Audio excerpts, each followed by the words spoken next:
Muy buenos días. Tengo el gusto de presentarles este simposio que hemos denominado Un nuevo aporte teórico en gerontología, la identidad flexible como factor protector para el curso de la vida y para un buen envejecimiento, para un envejecimiento saludable. En primer lugar, me voy a presentar como coordinadora. Soy la doctora Graciela Zarevsky, doctora en psicología por la Universidad de Buenos Aires, vicedecana en la Facultad de Humanidades de la Universidad Maimónides, directora de las carreras de especialización y maestría en psicogerontología, del doctorado en investigación gerontológica, autora de varios libros en la especialidad y profesora invitada en universidades de Latinoamérica y de España. Bien, en primer lugar voy a hacer una introducción a la temática de esta mesa. Bien, en primer lugar voy a hacer una introducción a la temática de esta mesa con los conceptos fundamentales para explicar de qué se trata este aporte de la teoría de la identidad flexible en gerontología. A partir de, justamente quiero resaltar la oportunidad que hoy en día, con la propuesta del diseño del envejecimiento saludable por la OMS, se hace conveniente introducir cuáles son las condiciones que debemos favorecer en las personas a nivel subjetivo para realmente lograr una adaptación a los cambios que implica el proceso de envejecimiento y de ese modo arribar a un envejecimiento saludable. Esto es lo que me motivó durante todo mi desarrollo profesional a desarrollar lo que di en llamar las dimensiones de los factores psíquicos protectores que caracterizan a una identidad flexible. Es decir, en primer lugar, estas 10 dimensiones que fui desarrollando como características de lo que son condiciones de personalidad que van a favorecer esta flexibilidad para adaptarse a los cambios y las limitaciones que implica el paso del tiempo. Y además, como vamos a ver después, constituyen estas 10 dimensiones las del inventario FAPREN en su formato extenso y en su versión abreviada, que luego les mostraré. Entonces, a partir de esto, definir qué queremos decir cuando hablamos de una identidad flexible. Es una condición humana esencial a nivel cognitivo-emocional, y destaco lo de cognitivo-emocional ya que se suele hablar de la flexibilidad cognitiva, pero sostenemos desde una mirada integral de lo que es un sujeto humano y sobre todo envejeciente, que lo cognitivo trabaja junto con lo emocional. Es decir, no vamos a lograr flexibilidad cognitiva en una persona rígida. Entonces, esta condición es esencial para generar y para comandar, además de condición para la flexibilidad cognitiva, también la plasticidad neuronal, la fluidez de nuestra red psiconeuroinmunoendocrina, así como la plasticidad corporal y la apertura al armado de redes vinculares. Quiero destacar también estas condiciones de una identidad flexible que tienen que ver con la permeabilidad, los poros abiertos hacia afuera y hacia adentro, la fluidez y el armado complejo de un yo complejo que se debe poder sostener a lo largo del curso de la vida. Pero además destacar la recursividad que implica, es decir, no se trata solo, no queda en una teoría psicológica, sino que implica de alguna manera la interrelación biopsicosocial el contar con una identidad flexible. Ya que si una persona cuenta con una identidad flexible que tiene en cuenta y se va adaptando y transformando en relación a los límites y en los cambios que van apareciendo, y va a desplegar entonces estos factores protectores como el autocuestionamiento, la conexión con los propios deseos, la apertura al cambio, la posibilidad de anticiparse y la actitud reflexiva y de autoindagación, va a ser una persona que va a estar en condiciones frente a los cambios, a los límites sociovinculares que van a ir apareciendo desde el área social, va a estar en condiciones de compensar pérdidas con ganancias, de diversificar sus vínculos y sus intereses y de poder realizar adecuados vínculos y gratificantes vínculos intergeneracionales. Y desde los límites corporales que se van a ir manifestando, es una persona que va a poder ir haciendo una adaptación gradual, el autocuidado y para poder sostener la autovalidez, y también la anticipación de la propia finitud. En relación con esto, entonces, en primer lugar, quiero destacar que esta teoría, este marco teórico novedoso, viene a complementar teorías que se desarrollaron en el campo gerontológico, como ser, por ejemplo, la teoría de Carstensen en cuanto al reajuste de metas en relación a la apertura al cambio, la anticipación como conceptos que trabajaron Newgarden y Ashley, el autocuestionamiento, por ejemplo, respecto a los propios prejuicios, el vínculo intergeneracional, por ejemplo, tomando el concepto de generatividad de Erickson, la compensación de pérdidas con ganancias desarrollado por Valtes y Valtes, y todas las recomendaciones que circulan respecto al cuidado corporal en el envejecimiento, lo que viene a plantear esta teoría es que para poder lograr lo que todos estos teóricos vinieron planteando, es que se requiere contar con una identidad flexible. Pero además la recursividad también implica que si una persona no ha logrado desarrollar preponderantemente su flexibilidad frente a los cambios, desde lo social vamos a poder hacer mucho. Por ejemplo, desde la atención centrada en la persona, en las organizaciones, y desde programas y profesionales flexibles van a poder, digamos, ayudar a flexibilizarse a la persona, así como profesionales de todas las disciplinas. Y las mismas situaciones vitales que atraviesen el curso de la vida de la persona, que le lleven a esta reflexión, a este autocuestionamiento y a esta transformación que se requiere para ser resilientes frente al paso del tiempo. Entonces, se trata de no solamente trabajar por la plasticidad neuronal, como se viene trabajando, sino que eso va de la mano de la plasticidad o flexibilidad emocional y corporal. Entonces, no solamente prestar atención a lo que hoy en día se investiga en cuanto a reserva cerebral y reserva cognitiva, sino que eso va interrelacionado, entramado con lo que es la reserva corporal en el cuidado del propio cuerpo, la reserva emocional de todos estos factores protectores, la reserva de vínculos y la reserva espiritual, tan importante para momentos donde se requiere un replanteo del sentido de la vida.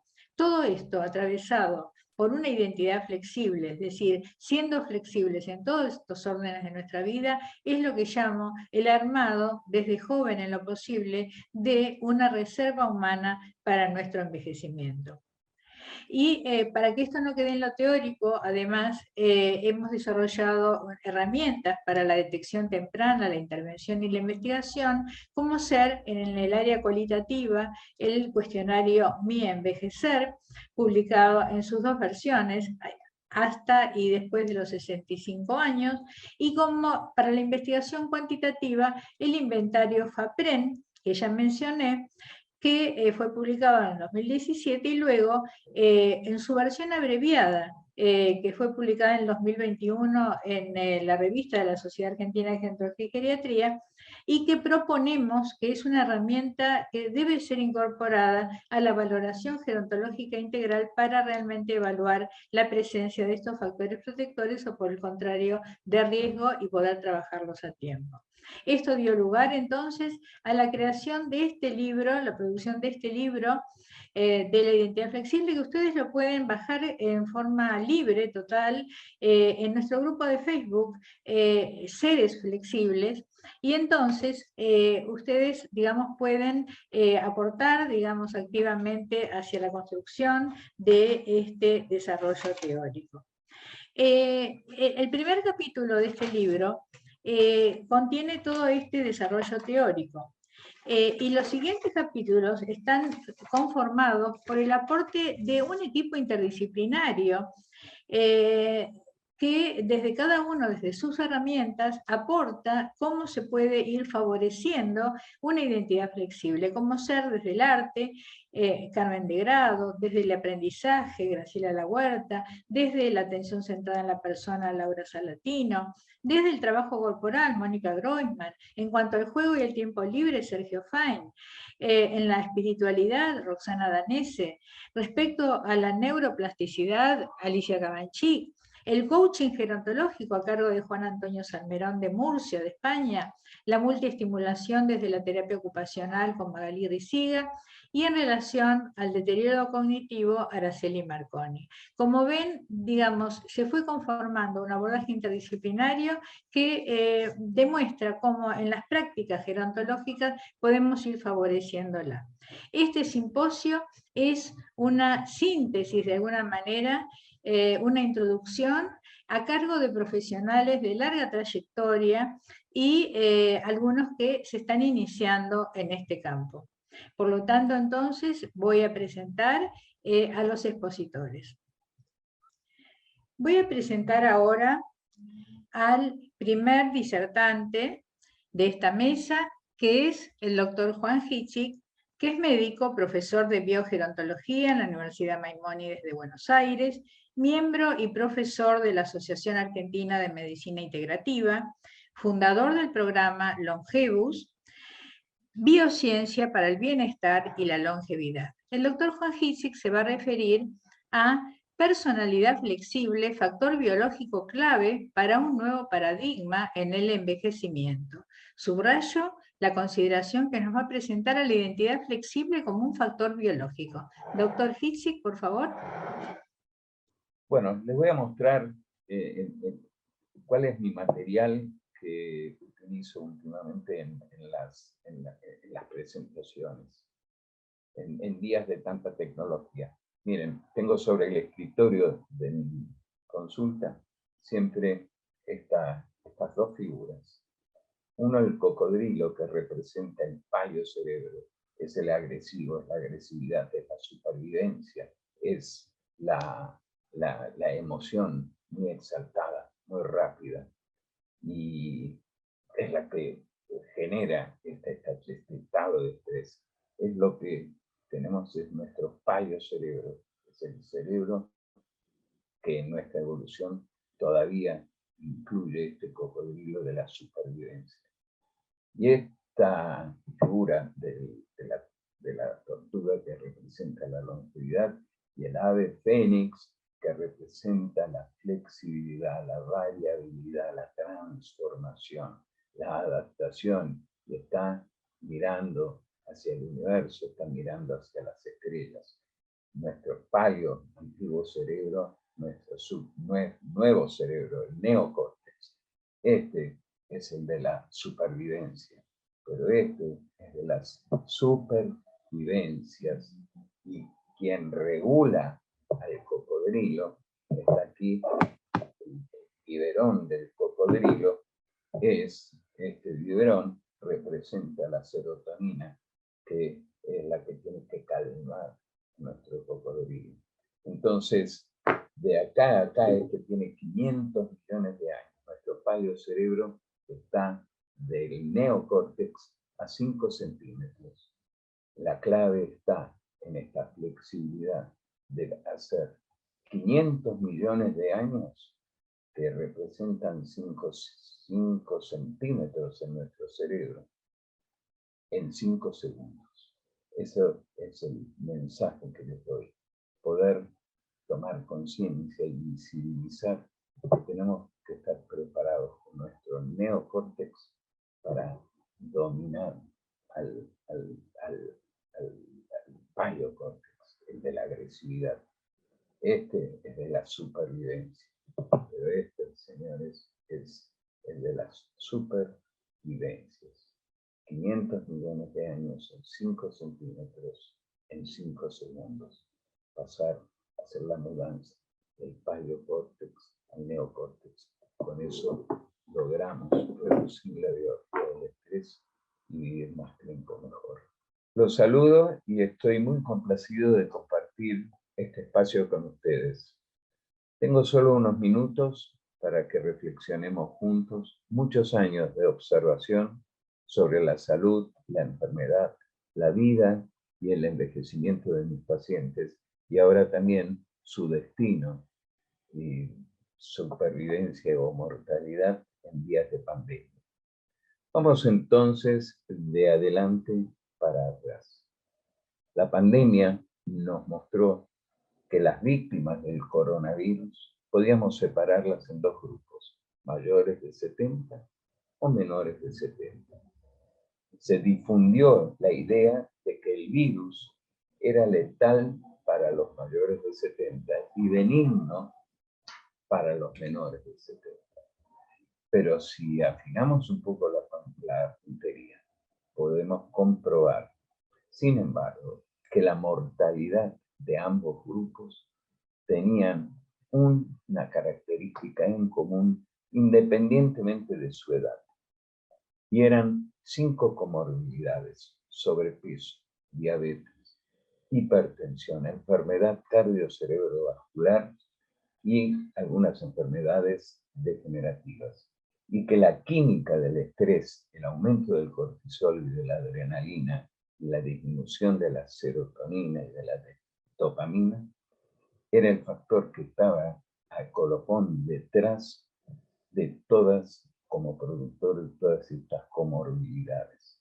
No es entonces un tema de virus ni de edad, es un tema de personalidad y comorbilidad. Ustedes se preguntarán por qué estoy hablando de esto en un congreso de gerontología. Y es porque vamos a hacer un correlato entre lo que pasó en la pandemia y algunas observaciones que he hecho en mis pacientes mayores sobre su destino en cuanto a instituciones y terminación de vida en instituciones gerontológicas. Vamos algunos años antes de la pandemia. En esos días realicé un trabajo de investigación sobre pacientes mayores de 70 años y los separé en dos grupos: los que presentaban envejecimiento prematuro y los que lograban longevidad saludable. Los que estaban en instituciones de tercer nivel, geriátricos de todo tipo, no estaban ahí por su edad, estaban ahí por su comorbilidad. ¿Y saben ustedes entonces quiénes eran estos nuevos conocidos que tenemos ahora? ¿Y cuáles eran esas comorbilidades?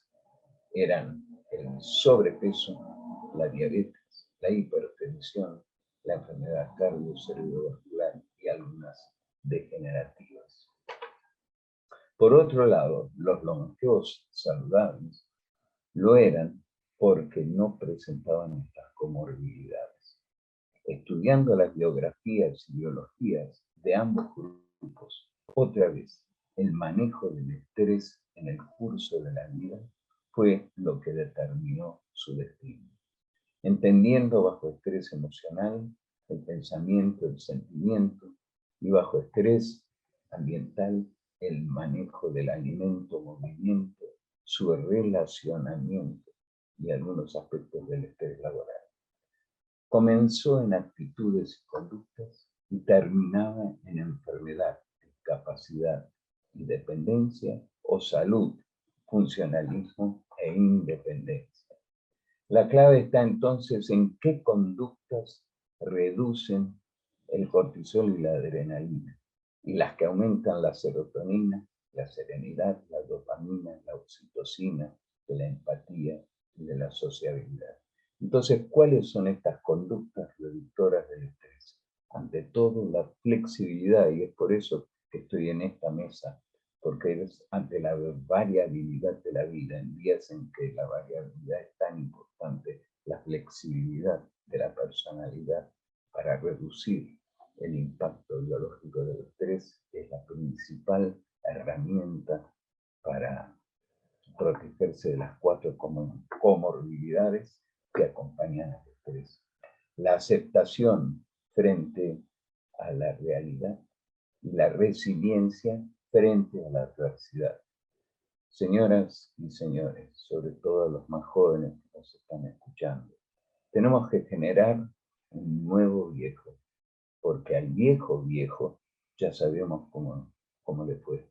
Los nombro a todos ustedes que nos siguen en esta tarea como agentes de cambio para que podamos hacer un buen equilibrio entre nuestro mundo interior psicológico y el mundo exterior ecológico, más comprensible, más seguro, menos competitivo, menos productores de estrés, para que nuestros hijos y nietos puedan sobrevivir pandemias y no terminar sus días en instituciones geriátricas y vivir en un mundo mejor. Si vamos a vivir más tiempo, que sea para estar más tiempo en el club y no más tiempo en el hospital. Porque vivir más y mejor fue el más antiguo de los anhelos de la humanidad, pero es hoy en día el más moderno de los derechos humanos. Muchísimas gracias por su atención. Bien, muchas gracias, doctor Hitzig, por su disertación. Paso ahora a presentar al segundo disertante, que es el doctor Juan Dionisio Avilés Hernández, quien es doctor en geriatría por el Sistema Público Francés, médico geriatra en el Servicio de Salud de Murcia, España, profesor de la Facultad de Medicina de la Universidad Católica de Murcia y director del Máster en Gerontología y Geriatría de la UCAM. El doctor Avilés Hernández se va a referir a una propuesta para describir un psicotipo de fragilidad a partir de los factores de personalidad incluidos en la teoría de la identidad flexible. Doctor Avilés Hernández. Se trata de una propuesta para describir un psicotipo de fragilidad a partir de los factores de personalidad incluidos en la teoría de la identidad flexible. Nuestra propuesta pretende alcanzar una definición más operativa del síndrome de fragilidad, que abarque no solo los aspectos biomédicos clásicos, sino los psicológicos y de personalidad, que junto con los sociales que no están incluidos aquí, nos permitan una precoz y precisa detección de los mayores vulnerables para que un adecuado management haga reversible en la medida de lo posible el proceso. Este trabajo se realiza a partir de nuestra práctica clínica y experiencia con los programas de envejecimiento saludable y fragilidad desarrollados en los centros de mayores de la ciudad de Cartagena, en España, en Murcia. Son aproximadamente 2.000, 2.500 personas de 40 centros de mayores que han seguido el programa SECAR desde el año 1996. Sus primeros resultados fueron publicados en el Congreso Mundial de Geriatría en Río de Janeiro y en diversos congresos nacionales e internacionales. El famoso cuadro de Klimt, Las tres edades de la mujer, ocupa una sala en el Museo de Arte Moderno de Roma, con una escultura de una mujer que sin duda tiene las características del fenotipo de fragilidad descrito por Linda Frey en su artículo publicado en el año 2001. 2 décadas antes, Rubinstein demostró que la evaluación gerontológica estandarizada permite identificar los primeros síndromes geriátricos y establecer una atención integral que tuvo el efecto de reducir la mortalidad, los reingresos y los déficits funcionales. El fenotipo de Frey incluye 5 marcadores que son la pérdida de peso, la pérdida de peso superior a 5 kilos en los últimos meses, la pérdida de velocidad de marcha, el cansancio, la poca actividad física y la pobre fuerza muscular de presión de la mano. El programa ICOPE de la Organización Mundial de la Salud pone a prueba al geriatra. El geriatra, en los tiempos actuales, ofrece un seguimiento de la capacidad intrínseca para identificar situaciones de riesgo, incluso antes de que el sujeto anciano sea frágil, destacando en el programa ICOPE la escucha del sujeto, sus particularidades, sus circunstancias vitales, su modo de ser y de posicionarse frente a los avatares de su curso vital para así responder a los deseos de la persona. Este programa ICOPE incluye una serie de situaciones, la alteración en el humor, todo lo que tiene que ver relacionado con la movilidad, con la nutrición, los factores sensoriales como son la vista y el oído y, por supuesto, las capacidades cognitivas. El lóbulo prefrontal supone en los humanos casi el 30% del volumen total de la corteza cerebral, frente al 17% de nuestros primos hermanos, los chimpancés, y el 11,5% de los primos lejanos, los macacos. nos vamos a centrar en las capacidades y en las capacidades que tiene esta capacidad que tiene el lóbulo prefrontal de Dubois. Se describen en él 3 caras anatómicamente bien definidas. La cara lateral o dorsolateral, que se ocupa de los procesos cognitivos. La cara orbitofrontal, que se relaciona con procesos afectivos y con la conación, que es el deseo de hacer algo. La cara mesial, la cara interna, en ella se localizan los aspectos más profundos de la personalidad y se generan los comportamientos. Las diferentes regiones están relacionadas entre sí, de forma que no todo son totalmente diferenciadas, las capacidades y las funciones. En la cara dorsolateral, esta cara está externa, está localizado el polo cognitivo, las capacidades cognitivas, el yo quiero, yo decido, yo resuelvo un problema, yo planifico una acción, la cognición, del latín cognoscere, conocer. Es la localización de las funciones ejecutivas de la vida psíquica: pedir, juzgar, dirigir, planificar el tiempo, el espacio, establecer objetivos. Y también la atención, que es la facultad que tenemos de desplazar nuestro interés de un sujeto a otro, de una preocupación a otra. La cara orbitoventral es la cara de la conación. Este término fue creado por Spinoza y tiene que ver con el esfuerzo para perseverar, el apetito, el deseo, el tesón, la impulsión que determina una acción en el organismo. Es la cara del proyecto de vida, el deseo de la felicidad, la motivación. Está en relación con la amígdala, es el conjunto de núcleos de neuronas localizados en la profundidad de los lóbulos temporales. La amígdala forma parte del sistema límbico y su papel principal es el procesamiento y el almacenamiento de las reacciones emocionales. La riqueza psíquica y la creatividad tendrían su localización en la cara orbitofrontal, conación, pero también en la dorsolateral, cognición. El ser permeable a la conciencia interior con posibilidad de poner las angustias en palabras, con capacidad de acceder a soñar, fantasear, imaginar, desear, reírse de uno mismo. La cara, el yo profundo, el carácter y la personalidad se quedan localizados en la cara mesial, la cara interna del cerebro. Y tiene que ver con mis alegrías, los dolores y las frustraciones, el efecto estructurador de mi personalidad, pero también la capacidad de compensar pérdidas con ganancias, buscando la autoestima en el presente y no tanto en el pasado. Nuestra propuesta, a partir de estos fundamentos teóricos, de nuestra experiencia en los programas de envejecimiento activo de la región de Murcia, concretamente de Cartagena, y de la base neuroanatómica del lóbulo prefrontal de Dubois, hemos propuesto 4 preguntas, 4 cuestiones que son las que nos darán el acceso a la diagnóstico, anticipación de la fragilidad, diagnóstico de vulnerabilidad y anticipación de la fragilidad. La primera pregunta es: ¿pone a menudo en palabras sus pensamientos, vivencias e ideas?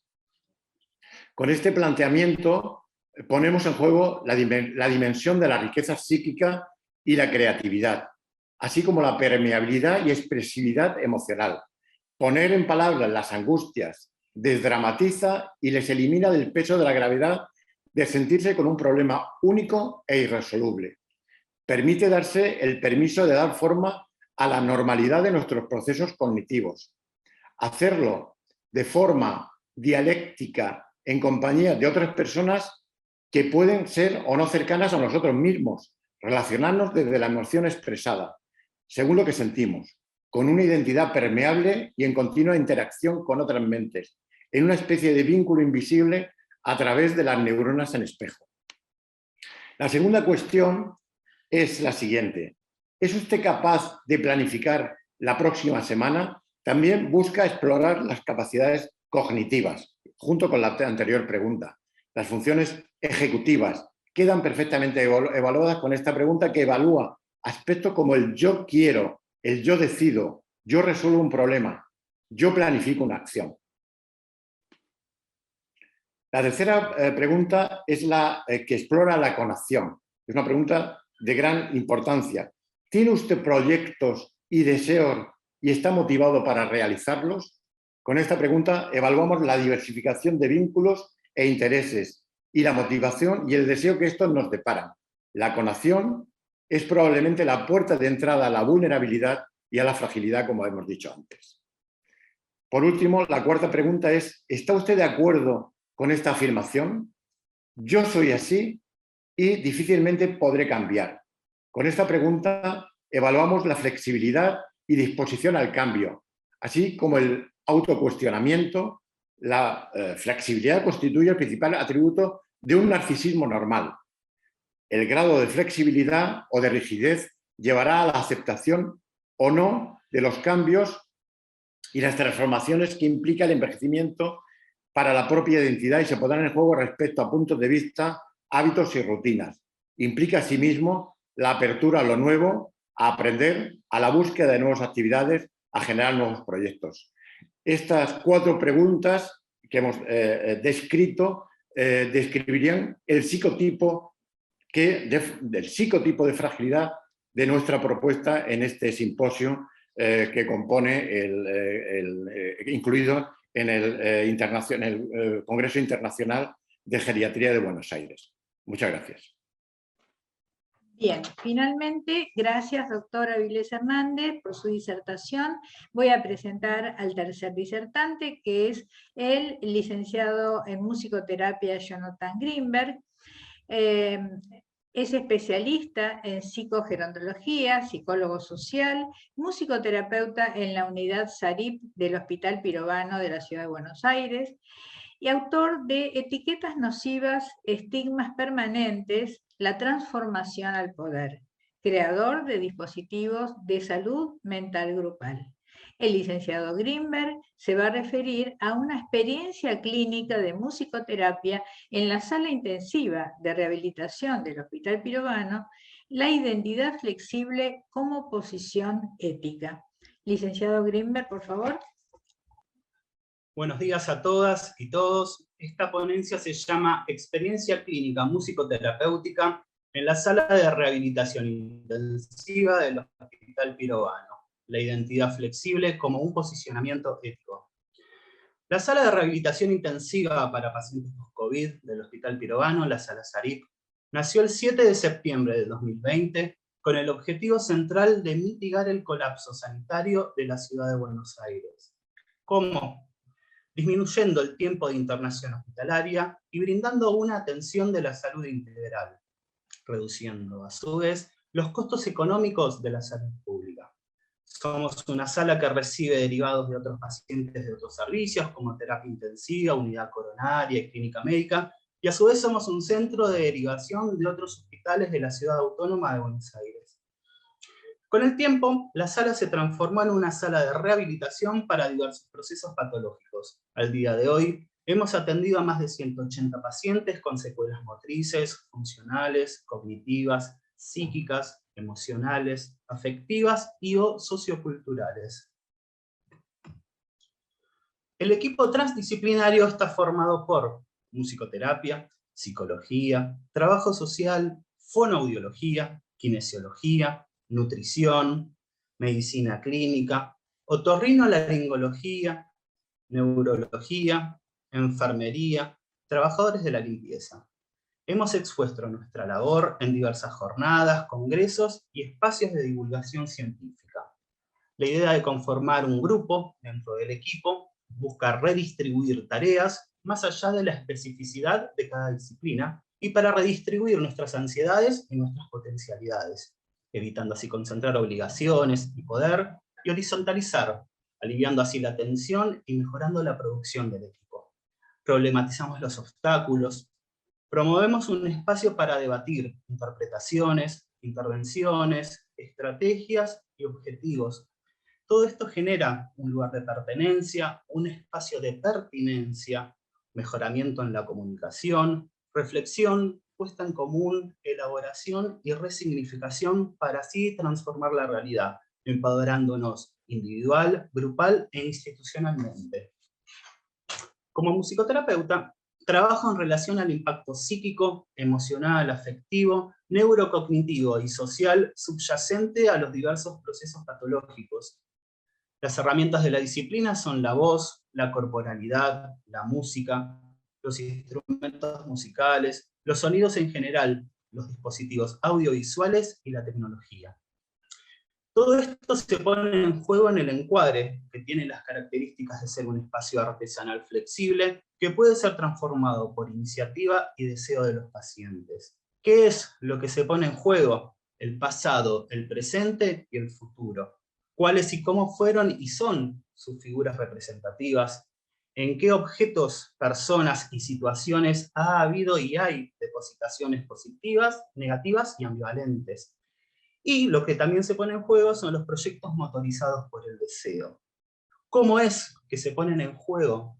A través del pensamiento analógico con el contenido simbólico de las producciones, de las cargas afectivas, que llamaremos investiduras, y la capacidad de representación de sí misma y del mundo que rodea y habita a la persona. Los objetivos se basan en crear condiciones de posibilidad que promuevan herramientas que faciliten la elaboración y resignificación psíquica y emocional, y la neuroplasticidad intrínseca de la capacidad resiliente. Se piensa en la salud integral de la identidad de manera dialéctica, teniendo en cuenta las potencialidades y los recursos conservados, y también las dificultades propiamente dichas. Mi posicionamiento psicogerontológico se basa en el paradigma de la complejidad biopsicosocial y el del curso de la vida, teniendo en cuenta las trayectorias vitales y la interrelación del pasado, el presente y el futuro. Las personas somos sujetos de deseo y de derecho. La modalidad de atención integral centrada en la persona es fundamental para pensar cada paciente como un mundo a conocer y para colaborar en la transformación.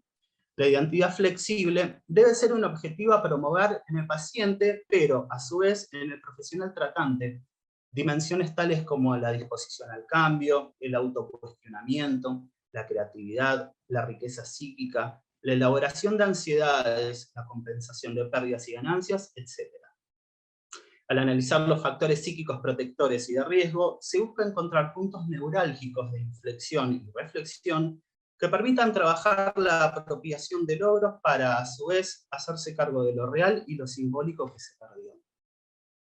Pensando en los dispositivos clínicos creados por la musicoterapia en la unidad SARIP, tenemos el podcast SARIP Piroano y tenemos la celebración del alta hospitalaria.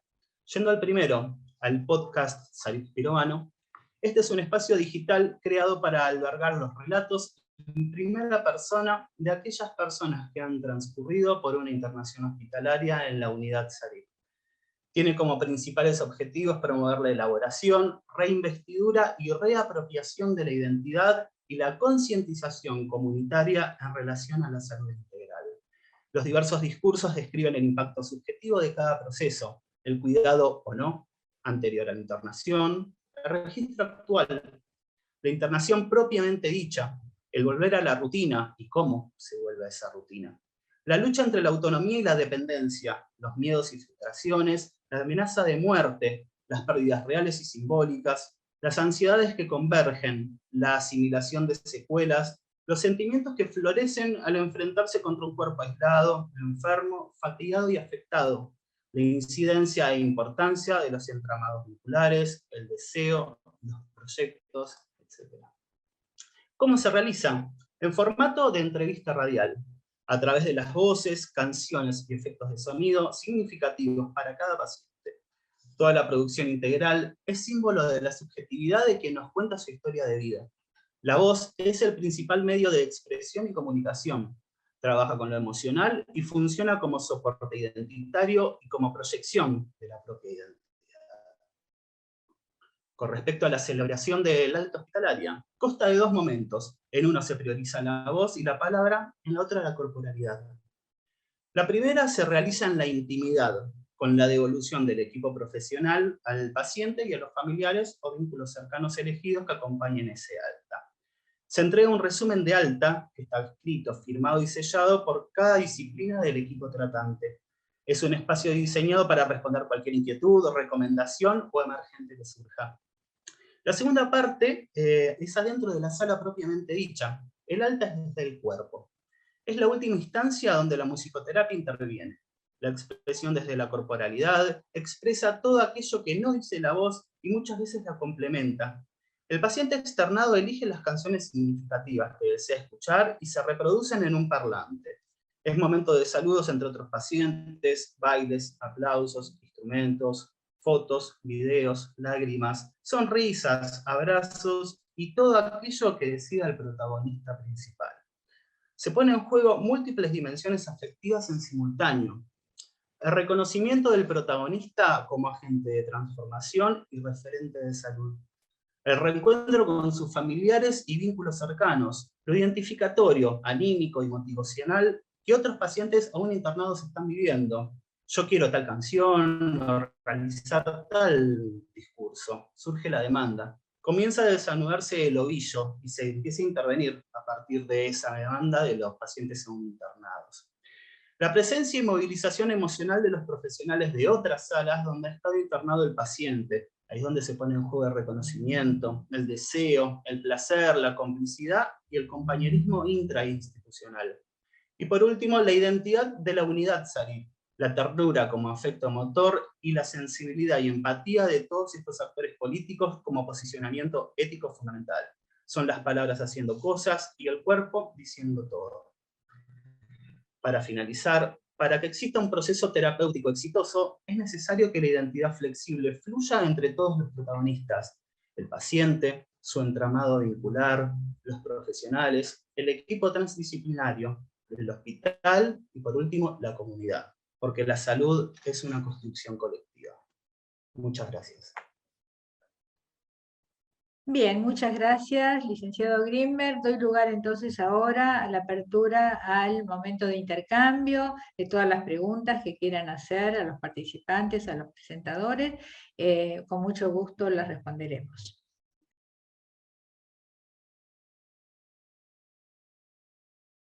Bueno, aquí estamos entonces dispuestos a responder preguntas, escuchar comentarios. Vimos en esta presentación realmente con satisfacción cómo un desarrollo teórico está avanzando en la aplicación en diversos servicios, en consultorios de geriatría, aplicación de musicoterapia, en equipos interdisciplinarios. Así que realmente esto nos estimula muchísimo y espero que a ustedes también. Veamos qué preguntas o comentarios quieran hacer. Acá ya me aparece una que dice, si esta teoría se está aplicando en investigaciones y se están validando las dos herramientas en otros países. Bueno, gracias por la pregunta. Sí, efectivamente, estas herramientas se están validando en España, en Brasil, en México y en Chile.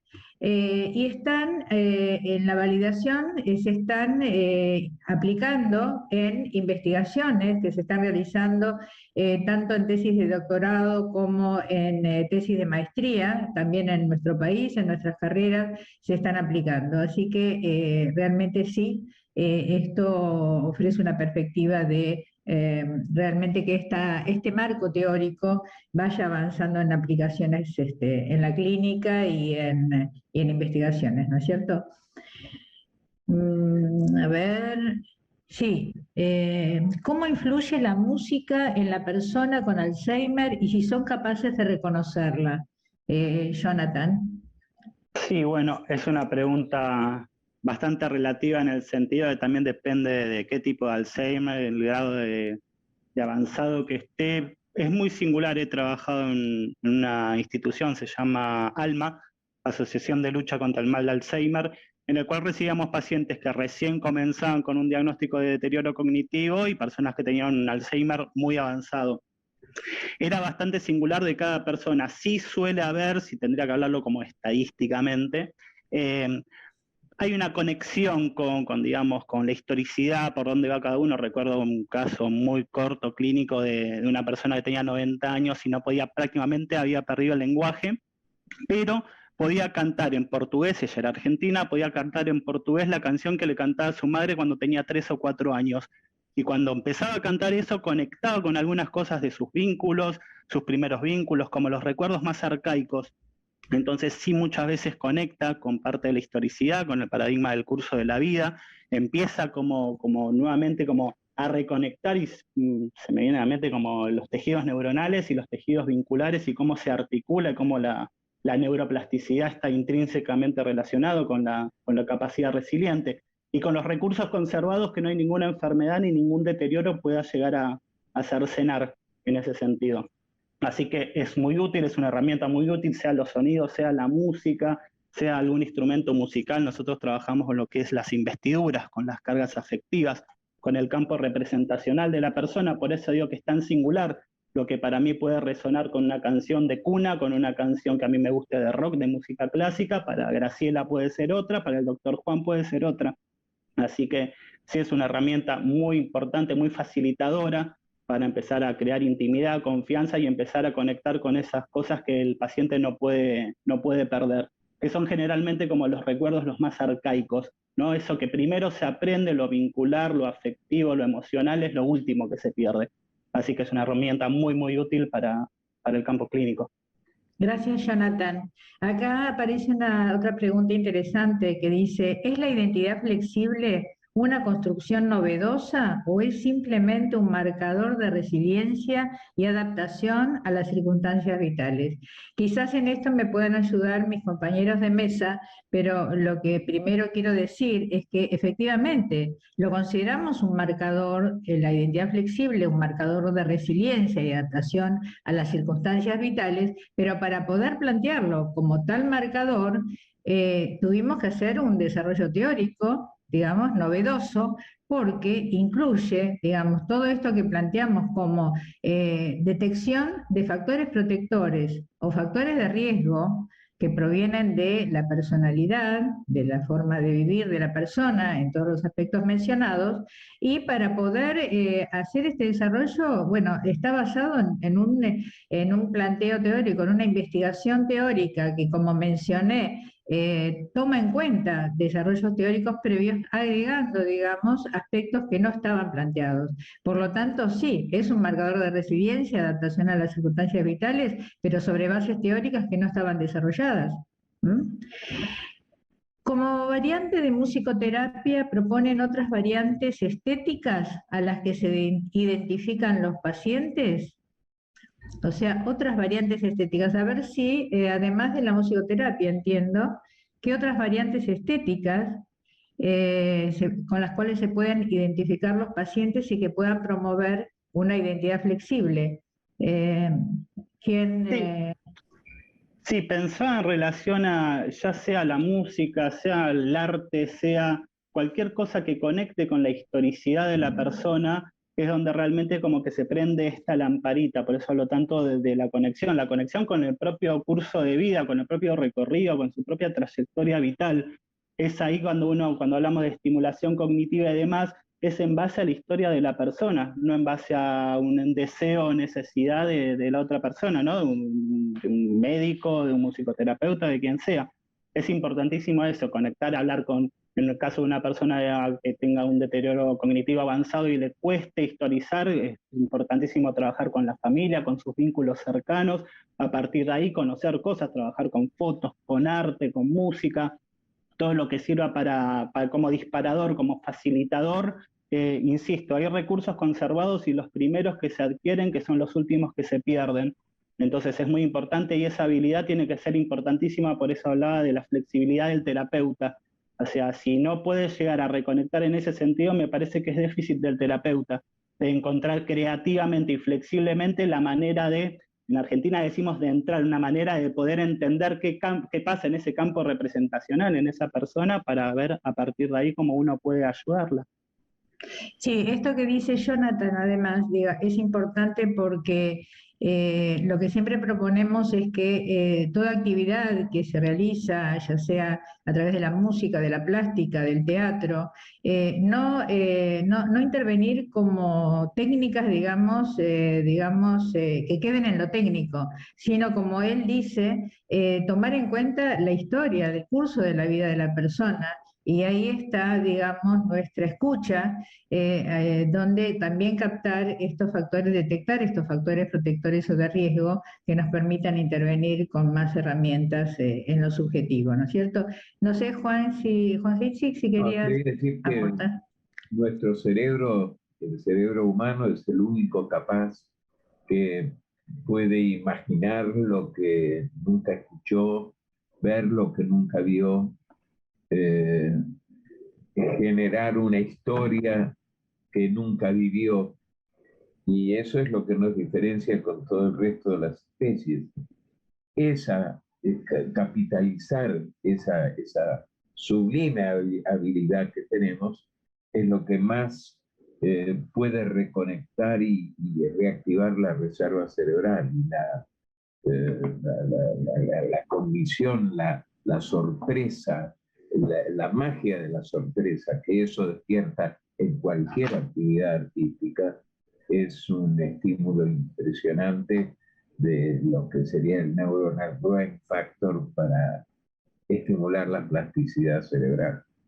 O sea, en el deterioro cognitivo no solo pasa por lo racional, por lo cognitivo, pasa por lo mental y pasa por lo espiritual también.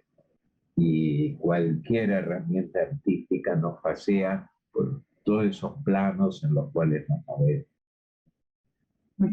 Por eso planteamos que la plasticidad neuronal va de la mano del fomento, el desarrollo, la construcción a lo largo del curso de la vida de esta flexibilidad en lo emocional, en lo corporal, ¿no es cierto?, en lo espiritual y en lo vincular, todo esto que llamamos la reserva humana que vamos construyendo.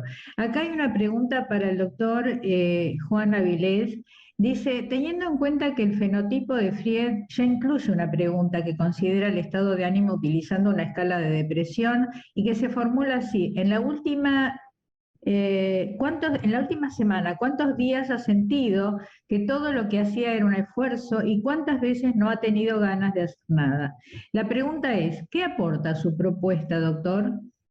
Buenos días desde España. Enhorabuena a los organizadores, enhorabuena, Graciela, por tu coordinación y a mis colegas.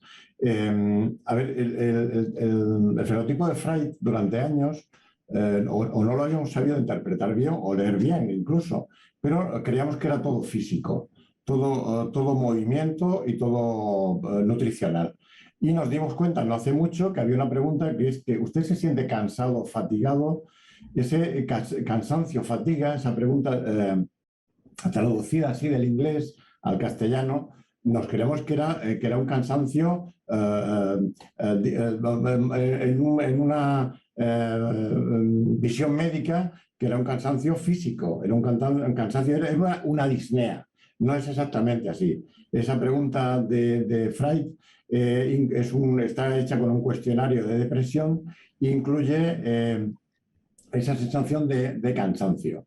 Entonces nos dimos cuenta no hace mucho y eso nos animó también a pensar que, claro, naturalmente que si tú tienes una depresión o un deterioro cognitivo eres frágil, claro que sí. El planteamiento de la fragilidad, de la vulnerabilidad ahora mismo es otro. Hace ya años que la geriatría, la gerontología busca la anticipación, ir por delante de las situaciones para prevenirlas. Por eso cuando conocimos tu propuesta de factores protectores y factores que favorecen el deterioro o el envejecimiento acelerado desde hace ya 10, 12, 15 años, que fue la primera vez, cambiamos nuestro paradigma en cuanto a que nos dedicamos en aquella época a hacer una serie de programas de lo que ahora la Organización Mundial de la Salud recomienda de envejecimiento activo, ya lo hacíamos desde hace 20, 25 años en España. Esa propuesta nos situaba en un modelo de pedagogía gerontológica, de lo que ahora se llama gerontagogía, y que hacíamos una serie de conferencias y decíamos a los mayores lo que tenían que hacer. Cuídese su salud ósea, cuide sus problemas urinarios, cuide su salud mental, capacidades cognitivas, su hipertensión, su colesterol y demás. A partir de conocer la teoría de, sobre todo los factores protectores y los factores favorecedores del envejecimiento acelerado, hicimos una aproximación más de acompañamiento y planteamos ese acompañamiento respondiendo a los deseos de cada persona, al desarrollo vital de cada persona. Y eso nos hizo transformarnos en cuanto al acercamiento de la persona. ¿Qué creemos que esa pregunta de Freud propone? Pues detecta a las personas que tienen deterioro cognitivo, sobre todo capacidades alteradas en sus emociones, depresión. Nosotros pensamos que antes de la depresión ya existe esa vulnerabilidad que, detectándola a través de los factores de personalidad, nos permitiría ir al corazón de la fragilidad, que es anticipar la fragilidad con la vulnerabilidad, incluso antes de la fragilidad, para prevenir la situación de entrar en dependencia muchos años después, pero naturalmente anticipándonos. Y sobre todo lo importante de la fragilidad es que es o puede ser reversible. La dependencia podemos reducirla la minusvalía, pero la fragilidad sí que es reversible si ponemos en marcha toda una estrategia. Y el programa, la estrategia el paradigma de la identidad flexible nos ayuda mucho a abordar este planteamiento de anticipación. Gracias, doctor Juan Avilés. Por eso el planteo de que sería conveniente en la valoración gerontológica integral incluir este alimentario FAPREN, por ejemplo, como para detectar anticipadamente, no solamente evaluar si hay depresión o deterioro cognitivo, sino anticiparnos, como usted acaba de plantear. Y acá tenemos lo que quizás sea la última pregunta, que es, ¿el haber llegado a viejo sería un indicador de identidad flexible? Bueno, yo en principio lo que puedo decir que no, digamos, porque se puede llegar a viejo de distintas maneras, por eso hablamos de vejeces. Consideramos que, como se plantea internacionalmente, alrededor de un 75% de personas, digamos, llegan a viejo conservando su capacidad intrínseca, es decir, las capacidades físicas y mentales conservadas. Por lo tanto, podemos decir que la mayoría sí, digamos, ¿no? Seguramente tienen una identidad flexible, como se vio en la investigación que hicimos por 8 países latinoamericanos a través de la pandemia, donde vimos que efectivamente la mayoría de las personas mayores han logrado resiliencia en la pandemia, pero sabemos que hay una cantidad, hay un porcentaje de personas que llegan en forma rígida y llegan mal.